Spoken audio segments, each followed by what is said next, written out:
Hi friends, welcome to பண்டி பம்மி 23 kitchen. இன்றைக்கி நம்ம பொட்டுக்கடலை ஸ்வீட் ரெசிபி செய்யலாமா? ரொம்ப டேஸ்டியாக இருக்குது, ஈஸியாகவும் இருக்குது, ஹெல்த்தியாகவும் இருக்குது. வாங்க எப்படி செய்யுதுன்னு பார்க்கலாம். அதுக்கு ஒரு கப் பொட்டுக்கடலை எடுத்துகிட்டு மிதமான சூட்டில் வறுத்துக்கலாம். அதோட பச்சை வாசனை போகிற அளவு மிதமான சூட்டிலே வறுத்துக்கோங்க. ரொம்ப தீ விடாதீங்க, மிதமான சூட்டிலே வறுத்துக்கணும்.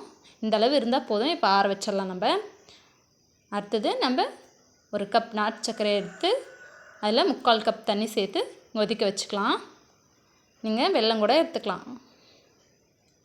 அதோட சர்க்கரையாக இருக்கிறதெல்லாம் ஃபுல்லாக கரையிற அளவு நம்ம கொதிக்க வச்சா போதும். சர்க்கரை கரைஞ்சால் மட்டும் போதுமானது இதுக்கு. இப்போ நம்ம ஆஃப் பண்ணிடலாம். ஆற வச்சுருந்த கல்லையும் 2 ஏலக்காயும் சேர்த்து அரைச்சி ஜலிச்சு வச்சுருக்கோம். அதுக்கு வந்துட்டு 3 ஸ்பூன் நெய், 3 ஸ்பூன் எண்ணெய் சேர்த்திருக்கேன். நீங்கள் எண்ணெய் மாத்திரம் கூட சேர்த்திக்கலாம். அதுக்கு வந்துட்டு பவுடர் எடுத்து இதில் மிக்ஸ் பண்ணிக்கோங்க.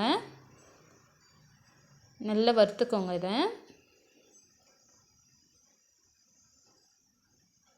பச்சை வாசனை போகிற அளவு. அதுக்கு வந்துட்டு நாட்டு சக்கரை தண்ணி எடுத்து கொஞ்சம் கொஞ்சமாக சேர்த்து வறுத்துக்கோங்க. ஒரே மட்டுக்கா விடாதீங்க, கொஞ்சம் கொஞ்சமாக சேர்த்து வறுத்துக்கணும்.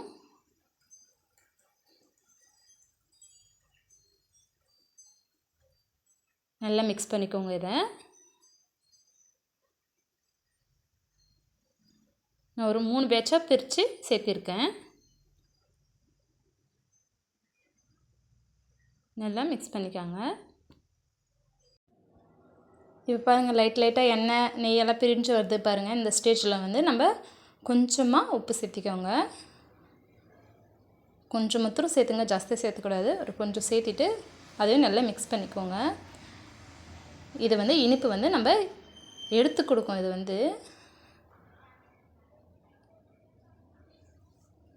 நல்லா மிக்ஸ் பண்ணிக்கோங்க. இப்போ நெய் எண்ணெய் எல்லாம் நம்ம விட்ட எண்ணெய் நெய்யெல்லாம் பிரிஞ்சு வெளியே வருது. இந்த ஸ்டேஜ் கரெக்டான ஸ்டேஜ். இந்த ஸ்டேஜில் நம்ம முந்திரி, திராட்சை, நம்மளுக்கு எந்த நட்ஸ் பிடிக்குமோ அதோட வறுத்து போட்டு சர்வ் பண்ணிக்காங்க.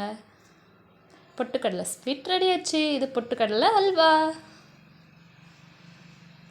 சூப்பராக இருக்குங்க. கண்டிப்பாக இதை செஞ்சு பாருங்கள்.